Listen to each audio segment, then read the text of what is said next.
Baik, bismillahirrahmanirrahim. Assalamualaikum warahmatullahi wabarakatuh. Yang saya hormati Bapak Ibu yang sudah bersedia hadir memenuhi undangan saya dalam rangka berbagi tentang pengalaman saya menerapkan budaya positif di kelas. Yang saya hormati Bapak Kepala Sekolah SMA Alamin. Sekali lagi saya ucapkan terima kasih banyak pada Bapak Ibu Guru yang sudah bersedia hadir memenuhi undangan saya pada pertemuan virtual kali ini. Baik Bapak Ibu, kegiatan kita kali ini merupakan bagian dari kegiatan saya sebagai guru penggerak Angkatan kelima Kabupaten Lamongan. Dalam tugas guru penggerak ini, saya harus memberikan atau berbagi kepada rekan sejawat tentang budaya positif di sekolah Bapak Ibu. Jadi, di sini nanti saya akan memberikan pengalaman saya, bukan mengajari Bapak Ibu semua, tetapi saya sedikit berbagi tentang budaya positif di sekolah yang sudah saya terapkan, Bapak Ibu. Oke, Bapak Ibu, sebelum kita memulai kegiatan kita pada hari ini, marilah kita berdoa, semoga apa yang kita akan kerjakan nanti berjalan dengan lancar dan awal hingga akhir. Berdoa disilahkan.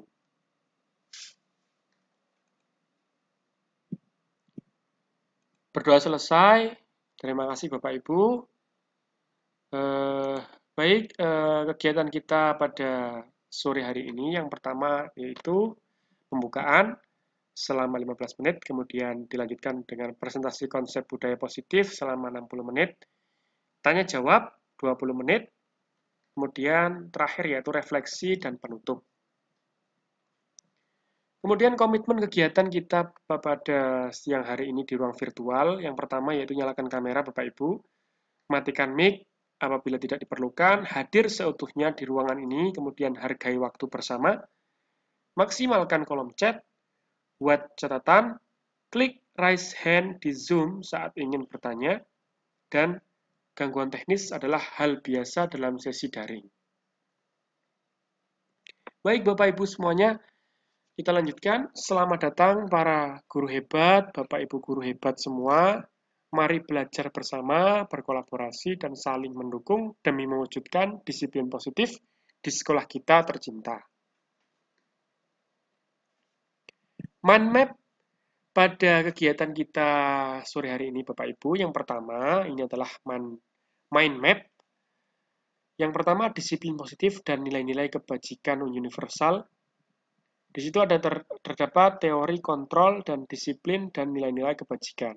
Selanjutnya yaitu teori motivasi, hukuman, dan penghargaan restitusi. Ada tiga, yaitu perilaku manusia, teori motivasi, hukuman, penghargaan, dan restitusi. Kemudian selanjutnya yaitu keyakinan kelas Bapak Ibu. Tahapan-tahapan bagaimana kita membuat keyakinan kelas. Kemudian dilanjutkan dengan kebutuhan dasar manusia dan dunia berkualitas. Ada 5 posisi kontrol. Bagaimana kita sebagai seorang guru menjadi pengontrol, apakah kita menjadi penghukum, pembuat merasa bersalah, teman, pemantau, atau sebagai manajer. Terakhir yaitu segitiga restitusi. Tahapan-tahapan kita melaksanakan segitiga restitusi. Bapak Ibu, itu adalah mind map yang kita akan pelajari pada siang hari ini.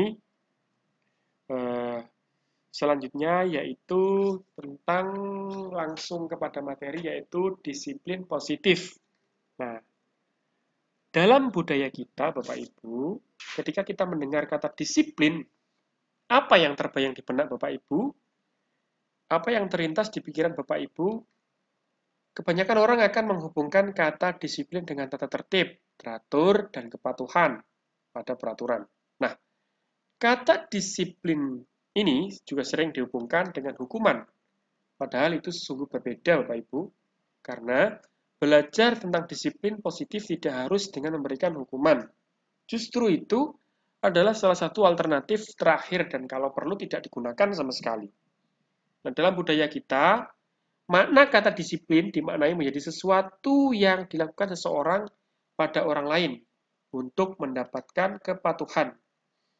Kita cenderung menghubungkan kata disiplin dengan ketidaknyamanan. Nah, Bapak pendidikan kita, Bapak Ki Hajar Dewantara, menyatakan bahwa di mana ada kemerdekaan, di situ adalah harus ada disiplin yang kuat. Nah, gitu Bapak Ibu. Jadi, sebagai seorang pendidik, tujuan kita adalah menciptakan anak-anak yang memiliki disiplin diri, sehingga mereka bisa berperilaku dengan mengacu pada nilai-nilai kebajikan universal dan memiliki motivasi intrinsik, bukan ekstrinsik. Jadi kita memunculkan motivasi dari dalam diri mereka sendiri, Bapak Ibu. Bukan motivasi dari luar. Kemudian, disiplin positif merupakan salah satu cara penerapan disiplin yang bertujuan untuk menumbuhkan kesadaran serta memberdayakan anak melakukan sesuatu tanpa sogokan atau ancaman maupun hukuman. Selanjutnya Bapak Ibu adalah kebutuhan dasar manusia. Tentunya Bapak Ibu pasti tahu kebutuhan dasar manusia itu apa saja. Kebutuhan dasar manusia di sini adalah yang pertama, bertahan hidup, Bapak Ibu. Jadi, kebutuhan bertahan hidup di sini yaitu kebutuhan survival, kebutuhan yang bersifat fisiologis untuk bertahan hidup, misalnya kesehatan, rumah, dan makanan. Nah, kebutuhan biologis sebagai bagian dari proses reproduksi termasuk kebutuhan untuk bertahan hidup, Bapak Ibu. Selanjutnya yaitu kebutuhan akan kasih sayang dan rasa diterima. Nah, kebutuhan ini adalah kebutuhan psikologis, Bapak Ibu. Kebutuhan untuk disayangi dan diterima meliputi kebutuhan akan hubungan dan koneksi sosial. Nah, anak-anak yang memiliki kebutuhan dasar kasih sayang dan rasa diterima yang tinggi biasanya ingin disukai dan diterima oleh lingkungannya. Mereka juga akrab dengan orang tuanya. Nah, biasanya mereka belajar karena suka pada gurunya. Bagi mereka, teman sebaya sangatlah penting. Mereka juga biasanya suka bekerja dalam kelompok. Itu adalah kebutuhan dasar rasa kasih sayang dan diterima. Selanjutnya yaitu penguasaan Bapak Ibu. Nah, kebutuhan ini berhubungan dengan kekuatan untuk mencapai sesuatu, menjadi kompeten, menjadi terampil, diakui atas prestasi dan keterampilan kita. Nah, anak-anak yang memiliki kebutuhan dasar akan penguasaan yang tinggi biasanya selalu ingin menjadi pemimpin. Mereka juga suka mengamati sebelum mencoba hal baru dan merasa kecewa bila melakukan kesalahan. Nah, mereka juga biasanya rapi dan sistematik dan selalu ingin mencapai yang terbaik.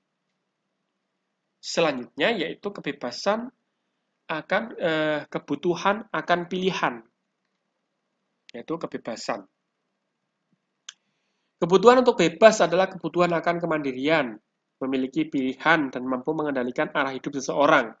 Nah, anak-anak dengan kebutuhan kebebasan yang tinggi menginginkan pilihan, mereka perlu banyak-banyak bergerak, suka mencoba-coba, tidak terlalu berpengaruh orang lain, dan senang mencoba hal baru dan menarik. Yang terakhir yaitu kebutuhan dasar manusia akan kesenangan, Bapak Ibu. Kebutuhan akan kesenangan adalah kebutuhan untuk mencari kesenangan, bermain, dan tertawa. Nah, kita bayangkan saja, hidup tanpa kenikmatan apapun. Betapa menyedihkan, Bapak Ibu. Ya, manusia tidak berbeda. Anak-anak dengan kebutuhan dasar kesenangan yang tinggi biasanya ingin menikmati apa yang dilakukan. Mereka juga bisa berkonsentrasi tinggi saat mengerjakan hal yang disenangi. Mereka suka permainan dan suka mengoleksi barang. Suka bergurau, suka melucu, dan juga menggemaskan. Bahkan saat mereka bertingkah laku buruk, mereka masih terlihat lucu. Itu adalah kebutuhan dasar manusia. Ada 5, Bapak Ibu. Yang pertama yaitu bertahan hidup, kasih sayang dan rasa diterima, penguasaan, kebebasan, dan kesenangan. Selanjutnya yaitu motivasi perilaku ke manusia. Motivasi perilaku manusia adalah motivasi apa yang mendasari manusia berperilaku. Yang pertama yaitu menghindari ketidaknyamanan dan hukuman. Nah, murid-murid kita cenderung melakukan disiplin diri karena mereka takut akan dihukum atau akan hukuman, Bapak Ibu. Nah, ini merupakan motivasi ekstrinsik. Motivasi yang timbul karena paksaan atau karena keadaan. Motivasi yang dari luar. Kemudian mendapatkan imbalan atau penghargaan dari orang lain. Nah, Murid-murid kita melakukan disiplin diri ini karena ingin mendapatkan imbalan dari orang lain. Nah, ini juga merupakan motivasi ekstrinsik. Selanjutnya yaitu menghargai nilai-nilai diri sendiri. Nah, ini adalah motivasi intrinsik Bapak Ibu. Jadi murid-murid melakukan disiplin diri karena ia sadar atau mereka sadar akan nilai-nilai kebajikan dari dirinya. Jadi kesadaran yang timbul secara langsung sesuai dengan apa yang ia sadari di dalam dirinya masing-masing. Itu adalah berapa jenis motivasi perilaku manusia. Selanjutnya Bapak Ibu adalah konsep disiplin dengan identitas yang gagal. Nah, kadangkala dalam rangka kita mendisiplinkan siswa itu adalah dengan cara berbagai macam yang kita lakukan, seperti menghukum dan memberikan penghargaan. Nah, ini adalah kedua contoh ini merupakan konsep disiplin dengan identitas yang gagal. Dengan kita memberikan hukuman Bapak Ibu, tentunya yang pertama akan menyakitkan bagi para siswa. Kemudian mereka merasa tidak nyaman dengan hukuman yang kita berikan. Yang ketiga, bisa saja mereka menjadi takut dengan apa yang akan kita berikan ketika mereka melakukan sebuah kesalahan. Nah, sifatnya hukuman ini juga memaksa Bapak Ibu. Kemudian murid menyembunyikan kesalahan. Mereka akan lama-kelamaan berbohong karena takut akan diberikan oleh hukuman. Nah, itu adalah konsep disiplin dengan identitas yang gagal, yaitu memberikan hukuman. Selanjutnya yaitu memberikan penghargaan. Nah, selama ini kita memberikan penghargaan tentunya adalah ingin agar supaya siswa kita menjadi lebih aktif, lebih disiplin, dan lebih bisa mengembangkan kemampuan dirinya. Ternyata ini juga merupakan konsep disiplin dengan identitas yang gagal, Bapak Ibu. Kenapa? Yang pertama adalah tidak efektif, Bapak Ibu. Karena dengan kita memberikan penghargaan, lama-kelamaan siswa akan cenderung merasa setiap kali dia melakukan sesuatu, pasti ingin mengharap imbalan. Nah, atau mengharap penghargaan. Nah, itu adalah tidak efektif, menjadi tidak efektif Bapak Ibu. Yang kedua yaitu merusak hubungan atau sifat iri. Ini akan timbul ketika kita sering memberikan penghargaan kepada siswa, akhirnya teman-teman mereka yang merasa tidak dapat penghargaan akan merasa iri Bapak Ibu. Kemudian tiga, mematikan kreativitas. Dimaksud mematikan kreativitas di sini adalah anak-anak cenderung monoton, hanya itu saja yang dilakukan karena mereka merasa bahwa apa yang mereka lakukan sudah terbaik dan pasti akan mendapatkan penghargaan. Akhirnya mereka tidak bisa mengembangkan kreativitas mereka. Yang keempat yaitu menghukum dengan sistem ranking, Bapak Ibu. Kita menghukum anak-anak kita dengan sistem ranking. Orang yang memiliki ranking terendah pasti akan minder di situ. Dia tidak akan punya motivasi semangat untuk belajar lagi karena merasa malu akan dia mendapatkan memperoleh ranking yang rendah. Yang terakhir yaitu merampas hak menghargai dirinya sendiri. Jadi Bapak Ibu ketika memberikan penghargaan, anak-anak akan merasa lama-kelamaan terbiasa. Jadi mereka melakukan sesuatu hal dengan harapan pasti ingin mendapatkan imbalan. Jadi itu Bapak Ibu, konsep disiplin dengan identitas gagal yaitu hukuman dan penghargaan. Nah, selanjutnya yaitu konsep disiplin dengan identitas sukses. Nah, ini adalah konsep identitas sukses. Yang pertama yaitu konsekuensi Bapak Ibu. Yaitu yang pertama penguatan jangka pendek. Perlu adanya monitoring berkelanjutan. Murid merasa menghormati peraturan, sifatnya sedikit memaksa Bapak Ibu, dan kehilangan waktu untuk merenungi kesalahan, konsekuensi yang diberikan kepada siswa. Selanjutnya yaitu restitusi Bapak Ibu. Nah, restitusi ini adalah sebuah usaha yang paling tepat yang kita gunakan untuk mendisiplinkan siswa. Yang pertama, akan membuat murid bertanggung jawab untuk perilakunya. Yang kedua, fokus pada pemecahan masalah jangka panjang. Yang ketiga, murid menghormati dirinya dan orang lain. Yang keempat adalah teori kontrol diri. Terakhir yaitu murid bersemangat memperbaiki kesalahan. Nah, Restitusi ini akan saya lebih jelaskan lagi di slide-slide selanjutnya, Bapak Ibu. Ini adalah sebagai gambaran awal bahwa ternyata konsep disiplin dengan identitas sukses ini adalah pemberian konsekuensi dan restitusi. Nah, selanjutnya yaitu pendekatan restitusi, Bapak Ibu. Nah, ini adalah restitusi sebuah cara menanamkan disiplin positif pada murid, Bapak Ibu. Jadi pengertian restitusi di sini adalah restitusi adalah proses menciptakan kondisi bagi murid untuk memperbaiki kesalahan mereka sehingga mereka bisa kembali pada kelompok mereka dengan karakter yang lebih kuat. Nah, ciri-cirinya bagaimana? Yang pertama adalah bukan untuk menebus kesalahan, namun untuk belajar dari kesalahan, Bapak Ibu. Ciri-ciri yang pertama. Yang kedua yaitu restitusi memperbaiki hubungan. Hubungan Bapak Ibu guru dengan murid, murid dengan murid, dan lain sebagainya. Yang ketiga yaitu restitusi adalah tawaran, bukan paksaan. Kita memberikan tawaran kepada siswa untuk memperbaiki masalah yang dia buat. Yang keempat adalah restitusi menuntun untuk melihat ke dalam diri. Selanjutnya, restitusi mencari kebutuhan dasar yang mendasari tindakan. Apa yang mendasari tindakan mereka sehingga mereka melakukan sebuah kesalahan, Bapak Ibu? Restitusi diri adalah cara yang paling baik.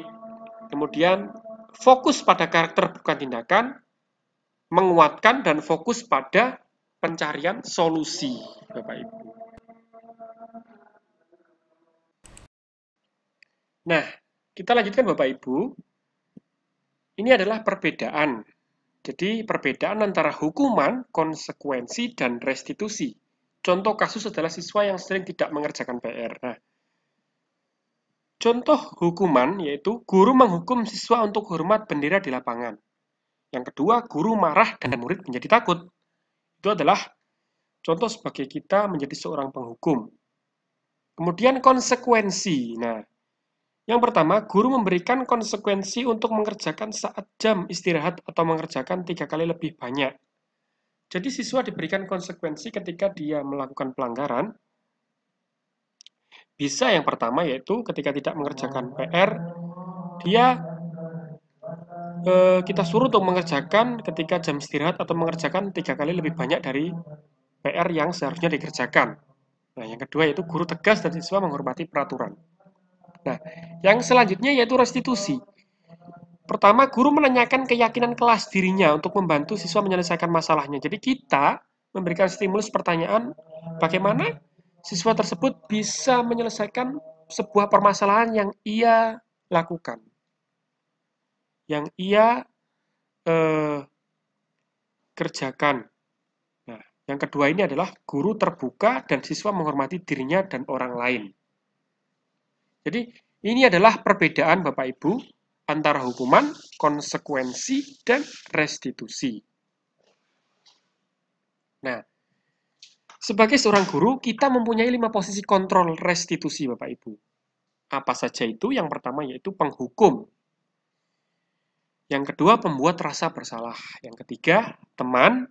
Yang keempat, pemantau. Dan yang terakhir adalah manajer. Jadi, kita punya 5 posisi ini, Bapak Ibu, untuk kita gunakan sebagai pengontrol dari siswa-siswi kita. Nah, manakah yang paling tepat kira-kira kita gunakan sebagai pengontrol untuk mengontrol siswa-siswi kita? Tentunya akan kita lihat di sini Bapak Ibu. Jadi, ini adalah contoh penerapan 5 posisi kontrol. Nanti akan kita bandingkan mana yang kira-kira paling cocok kita gunakan. Contoh kasus adalah siswa tidak memakai atribut lengkap saat upacara bendera. Nah, ketika kita menempatkan diri sebagai posisi seorang penghukum, pasti kata-kata yang kita gunakan adalah seperti ini Bapak Ibu. Patuhi peraturan sekolah, dan sekarang berdirilah di depan kelas. Itu adalah kata-kata seorang penghukum. Kemudian, jika kita memposisikan diri sebagai seorang pembuat rasa bersalah, nah, kata-kata yang kita ucapkan adalah seperti ini. Berapa kali Bapak sudah memberitahu kamu, Bapak kecewa sama kamu. Nah, dengan perkataan tersebut, kita membuat anak merasa bersalah dengan apa yang dia perbuat. Nah, selanjutnya yaitu memposisikan diri sebagai seorang teman. Ayolah, yang tertib, lain kali jangan diulangi lagi ya. Nah, itu adalah perkataan ketika kita menempatkan diri sebagai seorang teman pada siswa-siswi kita. Selanjutnya yaitu pemantau. Kamu sudah melanggar peraturan sekolah, apa konsekuensinya? Kita tanyakan konsekuensi apa yang harus dilakukan ketika seorang siswa tersebut melakukan pelanggaran. Nah, yang terakhir ini Bapak Ibu Guru adalah sebagai seorang manajer. Apakah kamu tahu kesalahan kamu apa? Kira-kira apa yang akan kamu lakukan untuk memperbaiki kesalahan yang kamu buat? Nah, dari kelima posisi kontrol ini, ternyata Bapak Ibu yang saya pelajari di modul 1.4, budaya positif ini adalah yang paling tepat kita gunakan sebagai pengontrol dari seluruh siswa-siswi kita atau seluruh kegiatan kita dalam kelas adalah sebagai seorang manajer Bapak Ibu Guru. Nah, karena di sini kita melakukan pendekatan. Kemudian kita mencari solusi bersama dengan siswa. Kira-kira apa yang bisa dia lakukan atau apa yang dia bisa perbaiki dengan kesalahan yang dia buat. Seperti itu Bapak Ibu. Nah, untuk mendukung posisi kita sebagai seorang manajer di kelas, Bapak Ibu, kita harus membuat sebuah keyakinan kelas. Nah, mengapa kok keyakinan kelas? Mengapa tidak peraturan kelas saja? Pasti Bapak Ibu Guru bertanya-tanya. Nah, di situ sudah terdapat pertanyaan berikut juga dengan jawabannya. Nah, yang pertama, mengapa kita memiliki peraturan tentang penggunaan helm pada saat mengendarai kesadaran roda 2 atau motor? Nah, jawaban Bapak Ibu mestinya adalah keselamatan. Kita menggunakan helm naik kendaraan bermotor pasti gunanya adalah untuk keselamatan, melindungi kepala kita ketika terjadi kecelakaan atau benturan. Yang kedua, mengapa kita memiliki peraturan tentang penggunaan masker dan mencuci tangan setiap saat? Jawabannya adalah untuk kesehatan dan atau untuk keselamatan, Bapak Ibu. Nah, sama dengan halnya keyakinan kelas. Jadi, mengapa tidak peraturan kelas saja? Ya, karena keyakinan kelas ini nantinya adalah sebuah aturan yang dibuat secara bersama-sama baik oleh murid maupun Bapak Ibu Guru di kelas yang menjadi sebuah patokan tata tertib atau aturan yang bisa kita gunakan untuk menjadi sebuah aturan di kelas seperti itu Bapak Ibu. Nah, ini adalah contoh ketika saya menerapkan pembuatan keyakinan kelas di kelas 11 IPS. Bapak Ibu bisa nanti melihat videonya yang sudah saya upload di YouTube. Akan saya share nanti di grup Bapak Ibu ya. Itu adalah merupakan sebuah praktek pembuatan keyakinan kelas. Di situ terdapat juga langkah-langkahnya, kemudian penerapannya bagaimana, sudah lengkap Bapak Ibu. Baik Bapak Ibu, kita lanjutkan. Nah, pembentukan keyakinan kelas atau keyakinan sekolah Bapak Ibu. Nah, keyakinan kelas ini bersifat lebih abstrak daripada peraturan yang lebih rinci dan konkret. Keyakinan kelas berupa pernyataan-pernyataan universal atau global. Pernyataan keyakinan kelas senantiasa dibuat dalam bentuk positif. Keyakinan kelas hendaknya tidak terlalu banyak sehingga mudah diingat dan dipahami oleh semua warga kelas. Keyakinan kelas sebaiknya sesuatu yang dapat diterapkan di lingkungan tersebut. Kemudian semua warga kelas hendaknya ikut berkontribusi dalam pembuatan keyakinan kelas lewat kegiatan curah pendapat karena kita melibatkan seluruh siswa Bapak Ibu, tidak ada yang tidak terlibat, semuanya terlibat. Bersedia meninjau kembali keyakinan kelas dari waktu ke waktu. Jadi tetap akan ada perbaikan-perbaikan sedang berjalannya waktu nanti, tetap akan ada meninjau, kita tinjau kembali apakah masih cocok kita gunakan atau tidak. Nah, ini Bapak Ibu, penerapan segitiga restitusi Bapak Ibu. Mungkin Bapak Ibu sebagian besar sudah ada yang tahu, dan mungkin ada juga yang belum tahu tentang segitiga restitusi ini. Jadi, segitiga restitusi ini adalah pertama kita menstabilkan identitas dulu, kemudian validasi tindakan yang salah, dan menanyakan keyakinan. Nah, ini adalah segitiga restitusi dengan cara pertanyaan-pertanyaan yang seperti di contoh gambar itu Bapak Ibu. Kamu tentunya punya alasan mengapa melakukan itu. Keyakinan kelas apa yang telah kita sepakati, kamu bukan satu-satunya orang yang pernah melakukan ini. Jadi, dari 3 tahapan ini nanti Bapak Ibu, kita akan menstabilkan identitas dulu ketika siswa mengalami sebuah permasalahan atau melanggar sebuah aturan, kita stabilkan identitas dulu. Kemudian, kita validasi tindakan yang salah, mana yang tindakan yang salah yang dilakukan oleh siswa tersebut. Kemudian, menanyakan keyakinan kelas yang sudah dibuat. Ini adalah penerapan segitiga restitusi. Selanjutnya, Bapak Ibu, ini adalah contoh penerapan segitiga restitusi yang sudah saya buatkan.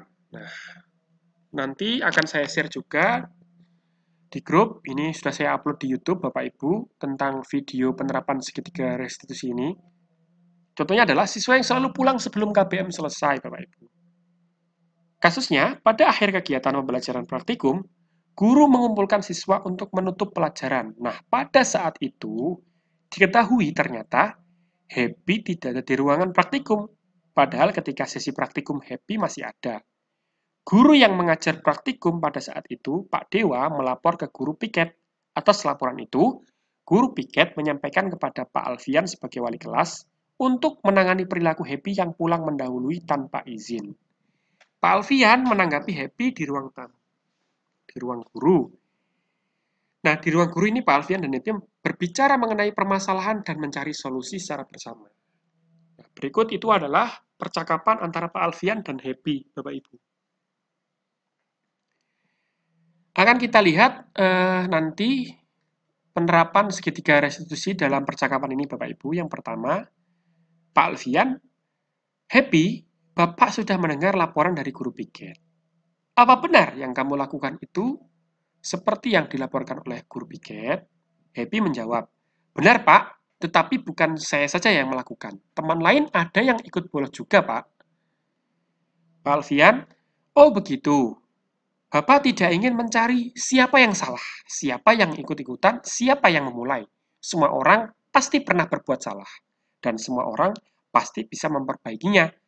Kalau boleh Bapak tahu, apa penyebabnya kamu pulang duluan? Nah, ini adalah langkah awal Bapak Ibu, penerapan segitiga restitusi, yaitu menstabilkan identitas Bapak Ibu dengan perkataan, Bapak tidak mencari siapa yang salah, siapa yang ikut-ikutan. Nah, semua orang pasti pernah berbuat salah. Itu adalah menstabilkan identitas dari Happy, Bapak Ibu. Kemudian Happy menjawab, saya pulang karena ikut teman di kelas lain, Pak. Supaya kompak pulangnya. Soalnya saya juga serumah dengan teman lain. Lagian, juga praktik di sekolah sudah selesai. Tinggal nunggu jam pulang. Pak Alfian menjawab, walaupun praktikum sudah selesai, tapi kan jam sekolah belum selesai. Happy kan tahu, kita harus di sekolah sampai jam belajar berakhir. Happy masih ingat keyakinan kelas kita. Nah, langkah selanjutnya yaitu menanyakan keyakinan kelas Bapak Ibu. Itu adalah penerapan segitiga restitusi. Nah, setelah kita tanyakan keyakinan kelas, Happy menjawab, saya ingat Pak, keyakinan kelas kita adalah disiplin dan mandiri. Nah, Pak Alfian kemudian bertanya lagi, disiplin dan mandiri. Orang yang bagaimana yang disiplin dan orang yang bagaimana yang mandiri? Akhirnya Happy pun menjawab lagi, orang yang disiplin taat pada peraturan kelas dan peraturan sekolah, Pak, dan mandiri berarti mau melakukan tugas tanpa disuruh. Pak Alfian bertanya lagi, sudah ingat berarti, sekarang apa yang bisa kamu lakukan? Nah, ini adalah tahapan segitiga restitusi yang ketiga. Menanyakan keyakinan. Ya. Saya akan melaksanakan keyakinan kelas, Bapak. Jawab Happy, kemudian Pak Alfian bertanya lagi, oh begitu, apa yang akan kamu lakukan untuk memperbaiki kesalahan kamu? Happy menjawab, saya akan minta maaf pada guru-guru, terutama Pak Dewa. Saya janji tidak akan mengulangi kesalahan saya, Pak. Saya juga akan mengajak teman-teman saya untuk melakukan keyakinan kelas, yaitu disiplin dan mandiri. Dan di akhir Pak Alfian menanggapi, baiklah kalau itu bisa kamu lakukan, silakan kamu lakukan. Bapak menghargai usaha kamu untuk memperbaiki diri. Besok Bapak akan lihat perkembangannya. Nah, ini adalah sebuah contoh penerapan segitiga restitusi ketika kita menangani sebuah permasalahan dalam pembelajaran Bapak Ibu. Selanjutnya, terakhir Bapak Ibu, penutup. Dalam rangka menciptakan lingkungan yang positif, maka setiap warga sekolah dan pemangku kepentingan perlu saling mendukung Bapak Ibu, menghayati, menerapkan nilai-nilai kebajikan yang telah disepakati bersama. Untuk dapat menerapkan tujuan hal mulia tersebut, maka seorang pemimpin pembelajaran perlu berjiwa kepemimpinan sehingga dapat mengembangkan sekolah dengan baik agar terwujud suatu budaya sekolah yang positif dengan sesuai standar kompetensi pengelolaan yang telah ditetapkan. Nah, tujuan mulia dari penerapan disiplin positif adalah agar terbentuk murid-murid yang berkarakter, berdisiplin, santun, jujur, peduli, bertanggung jawab, dan merupakan pembelajar sepanjang hayat sesuai dengan standar kompetensi lulusan yang diharapkan. Nah, sekian Bapak Ibu, closing dari saya. Setelah ini kita akan lanjutkan dengan tanya jawab, Bapak Ibu. Siswa tidak membutuhkan guru yang sempurna. Siswa membutuhkan seorang guru yang bahagia. Siapa yang akan membuat mereka bersemangat untuk datang ke sekolah dan menumbuhkan kecintaan untuk belajar. Jadi Bapak Ibu guru harus bahagia dulu Bapak Ibu. Ketika Bapak Ibu datang ke sekolahan, kemudian rasa ataupun beban yang di rumah ditinggalkan, tidak dibawa ke sekolahan, senyum kita lihatkan kepada anak-anak, insya Allah anak-anak akan semangat dengan apa yang sudah kita bawa di sekolahan dan menumbuhkan kecintaan mereka untuk selalu semangat dalam belajar di setiap kegiatan pembelajaran yang kita lakukan di kelas. Siap Bapak Ibu ya? Harus tetap selalu bahagia untuk Bapak Ibu guru.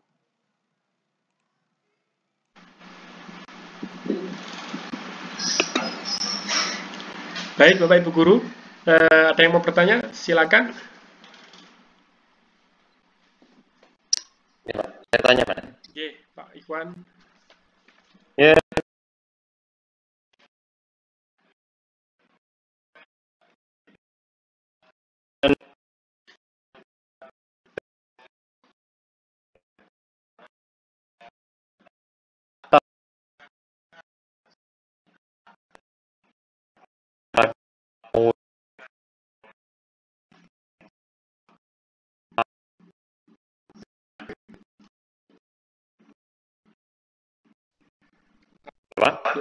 Oke Pak Ikhwan.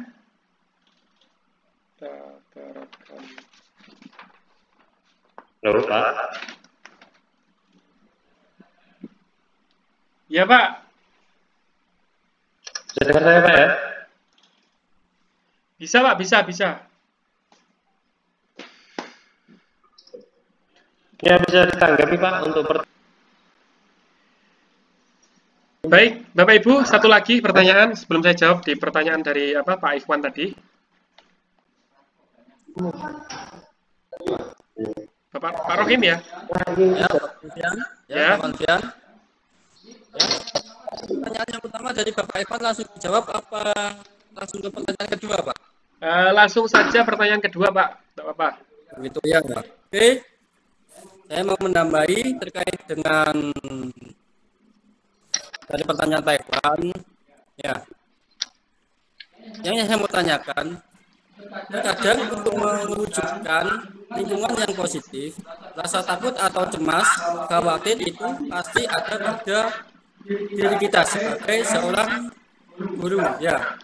Karena kita akan menghadapi siswa dengan berbagai macam karakter. Mungkin Bapak Alfian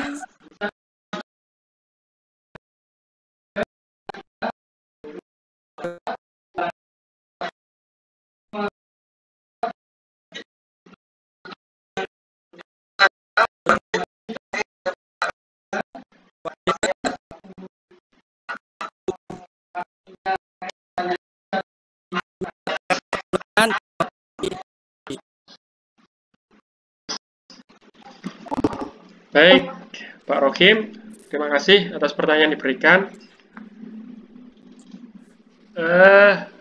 Langsung saya coba jawab dari pertanyaan yang pertama, yaitu dari Pak Khairul Ikhwan ya. Ya Pak. Bapak Ibu, saya akan mencoba menjawab pertanyaan dari yang pertama tadi dari Pak Khairul Ikhwan ya, Pak Khairul Ikhwan ya. Oh iya Pak, Yaitu saya terkait dengan mewujudkan budaya positif. Bagaimana kemudian kita bisa mewujudkan budaya positif di sekolah, atau mungkin langkah-langkah dan strategi apa yang bisa kita terapkan ya dalam mewujudkan budaya positif di sekolah.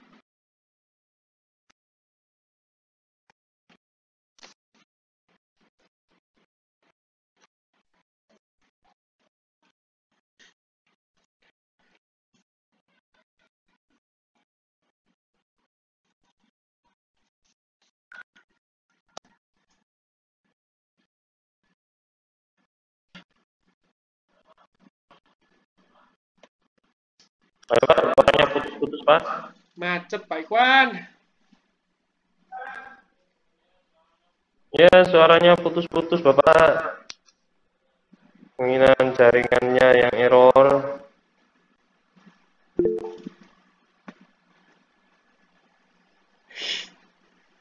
Oke. Baik Bapak Ibu, mohon maaf terkendala dengan sinyal ya. Saya matikan video saya ya. Langsung saya jawab. Tadi Pak Iwan Ya, Pak. bertanya tentang terkait dengan mewujudkan budaya positif. Kemudian bagaimana kita bisa mewujudkan budaya positif di sekolah, atau mungkin langkah-langkah dan strategi apa yang bisa kita terapkan dalam mewujudkan budaya positif di sekolah secara efektif gitu. Bapak Ikhwan atau Bapak Ibu guru yang lain, jadi mungkin tips dan strategi yang kita gunakan untuk mewujudkan budaya positif di sekolah. Yang pertama, kita sebagai seorang guru harus mempunyai posisi kontrol Bapak Ibu. Ya, seperti apa yang saya sampaikan tadi, bahwa guru itu memiliki posisi kontrol. Jadi hubungan guru dan murid adalah faktor penting dalam membangun budaya sekolah. Kita tidak bisa lepas dari itu Bapak Ibu guru. Jadi antara guru dan murid itu saling membangun, saling berhubungan untuk menciptakan budaya positif di sekolah. Nah, karena pengaruh pada kualitas pendidikan di sekolah, jadi penting bagi Bapak Ibu guru untuk memahami bagaimana harus memposisikan diri saat berhadapan dengan murid. Kita harus pandai memposisikan diri, Bapak. Ya, ketika kita berada di murid. Dalam komponen kelas, misalkan, posisi guru dapat dikaitkan sebagai penggerak utama.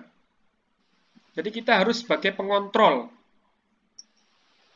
Dalam proses belajar mengajar, kita, seperti apa yang saya sampaikan di awal tadi, adalah paling tepat Pak Ikhwan, sebagai kontrol posisi manajer Pak. Nah, itu. Ketika kita bisa memposisikan diri sebagai seorang manajer, kita pasti akan mudah untuk memahami berbagai macam karakter siswa yang kita hadapi. Nah, itu yang pertama. Kemudian yang kedua, adalah membuat kesepakatan kelas, Pak Ikhwan. Nah, seperti apa yang saya sampaikan tadi, dengan kita membuat sebuah kesepakatan kelas, ya, tentunya budaya positif tersebut akan bisa kita lakukan. Nah, kesepakatan kelas ini berisi aturan untuk membantu kita sebagai seorang guru dan murid bekerja sama membentuk kegiatan belajar mengajar yang efektif. Nah, kesepakatan kelas ini tidak hanya berisi harapan kita sebagai seorang guru terhadap murid, tapi juga harapan murid terhadap guru. Itu Pak Ikhwan.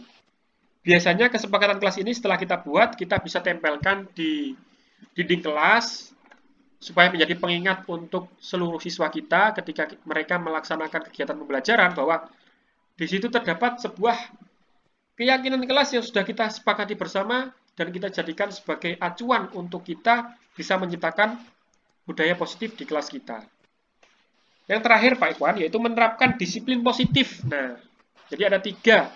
Kalau menurut saya, bagaimana cara kita bisa menerapkan budaya positif di lingkungan belajar mengajar kita. Terakhir yaitu menerapkan disiplin positif.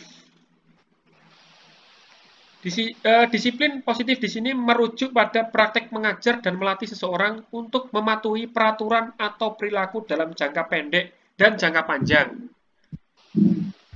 Dan disiplin di sini dimaksud untuk mengembangkan perilaku pada murid tersebut serta mengajarkan murid tentang kontrol dan kepercayaan diri dengan berfokus pada apa yang mampu mereka pelajari. Tujuan akhir disiplin ini agar murid memahami perilaku mereka sendiri dan mengambil inisiatif yang bertanggung jawab atas pilihan mereka. Jadi kesadaran diri, Pak Ikhwan. Mungkin itu jawaban saya untuk pertanyaan Pak Ikhwan. Jadi bagaimana kita bisa mewujudkan budaya positif di sekolah secara efektif, yaitu tadi yang pertama yaitu kita sebagai seorang guru mempunyai posisi kontrol. Kita gunakan posisi kontrol kita sebagai seorang manajer. Itu yang pertama. Kemudian yang kedua, kita buat kesepakatan kelas. Jadi itu adalah sebuah aturan-aturan yang kita gunakan untuk pelaksanaan kegiatan belajar kita sehingga anak-anak bisa lebih tertata seperti itu Pak Ikhwan. Kemudian yang terakhir yaitu menerapkan disiplin positif.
Kemudian jawaban yang kedua dari pertanyaan dari Pak Rohim tadi adalah Pak Rohim bertanya, terkadang untuk mewujudkan lingkungan yang positif, rasa takut atau cemas, khawatir itu pasti muncul pada diri Bapak Ibu guru, ya. Karena ketika kita menghadapi siswa dengan berbagai macam karakter biasanya dalam satu kelas itu. Nah, mungkin ada tips dan trik bagaimana kita bisa menghilangkan rasa takut agar semua murid dapat belajar dengan tenang dan nyaman. Nah, itu adalah pertanyaan Pak Rohim. Nah, coba saya jawab. Jadi, dalam mewujudkan lingkungan positif dan menghilangkan rasa takut agar murid dapat belajar dengan tenang dan nyaman adalah dengan membentuk disiplin yang terlahir dari kesadaran murid kita, Pak Rohim. Bukan karena paksaan dari Bapak Ibu guru. Artinya kita memberikan stimulus kepada mereka, bagaimana mereka bisa menemukan kesadaran diri dari dalam diri mereka sendiri, atau motivasi intrinsik, motivasi yang tumbuh secara alami yang timbul dari diri mereka sendiri. Bukan karena paksaan dari kita sebagai guru. Nah, kemudian juga sama, yaitu membuat kesepakatan kelas. Jadi kesepakatan kelas di sini tidak hanya soal peraturan di dalam kelas yang harus ditaati oleh murid-murid kita dan memberikan konsekuensi bagi yang melanggarnya. Nah, dalam pembuatan kesepakatan kelas ini mungkin kita butuhkan keterlibatan antara guru dan murid untuk saling menyepakati bagaimana kondisi kelas yang diinginkan. Adanya kesepakatan kelas akan membantu murid untuk senantiasa berkomitmen terhadap kesepakatan yang telah disepakati bersama. Jadi, dalam pembuatan kesepakatan kelas, kita harus memastikan semua siswa terlibat di dalamnya. Semua murid mengambil peran masing-masing. Jadi, semua murid menggunakan haknya untuk dapat menyampaikan pendapat tentang impian terhadap kelasnya, serta suasana pembelajaran yang ada di dalamnya. Seperti praktek yang saya terapkan di kelas 11 IPS kemarin, bahwasanya pembuatan kesepakatan kelas, jadi pertama adalah saya bertanya kepada seluruh siswa, pasti mereka mempunyai keinginan, mempunyai sebuah kelas impian yang mereka impikan, seperti itu Pak. Jadi, pertama saya ajak untuk membuat sebuah kelas impian dulu mereka, kemudian dari situ kita arahkan untuk membuat sebuah tulisan dalam sebuah kertas, ya, menuliskan kelas impian mereka, apa yang ingin diterapkan di kelas impian tersebut, kemudian nanti kita suruh untuk menempelkan di papan. Nah, dari hasil pembuatan kelas impian itu, kita arahkan untuk membuat keyakinan kelas. Bagaimana kita bisa melaksanakan kelas impian tersebut supaya sesuai dengan apa yang kita harapkan, dengan cara apa? Yaitu dengan membuat sebuah kesepakatan kelas atau keyakinan kelas. Mungkin nanti coba saya share di kolom chat, Bapak Ibu mungkin bisa dilihat. Itu adalah sebuah contoh praktek penerapan keyakinan kelas yang sudah saya terapkan di kelas 11 IPS. Sebentar Bapak Ibu, saya kirim.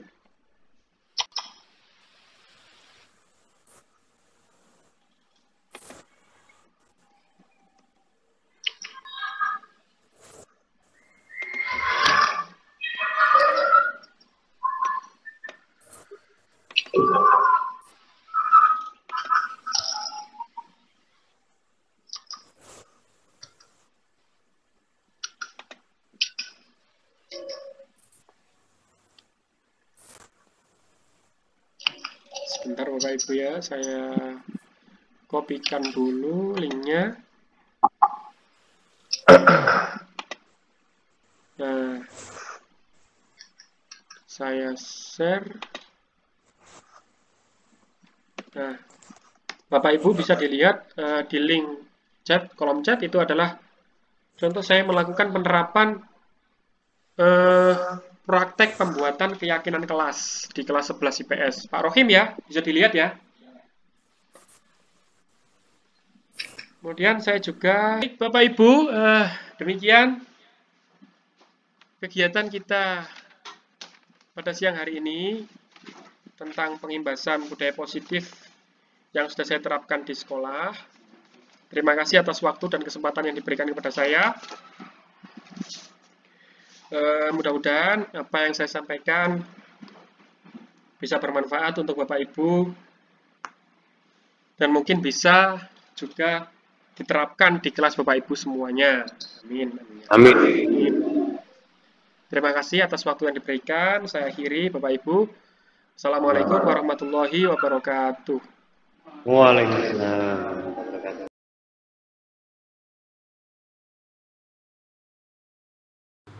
Assalamualaikum warahmatullahi wabarakatuh. Langsung saja saya Kepala SMA Al-Amin berterima kasih sangat terkait pengimbasan yang sudah dilakukan oleh Pak Alfian. Dengan pengimbasan tersebut Bapak Ibu guru sekarang akhirnya tahu perbedaan antara hukuman, konsekuensi ataukah restitusi. Nah, dari pengimbasan tersebut mulailah guru-guru memahami mana yang sebaiknya mereka lakukan, sehingga arah kedepannya mudah-mudahan Bapak Ibu guru semuanya bisa menggunakan restitusi itu dengan baik, sehingga nanti membawa dampak yang baik pula pada seluruh siswa-siswi yang ada di SMA Al-Amin ini. Terima kasih, mungkin itu yang bisa saya sampaikan, kurang lebihnya mohon maaf. Assalamualaikum warahmatullahi wabarakatuh.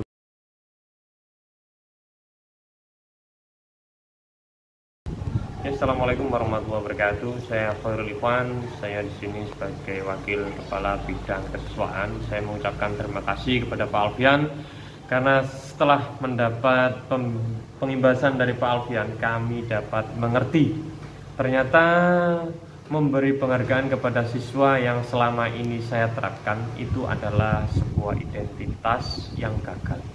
Dan sekarang saya mengetahui bahwa pemberian restitusilah yang paling tepat kita gunakan. Ya, terima kasih saja. Assalamualaikum warahmatullahi wabarakatuh.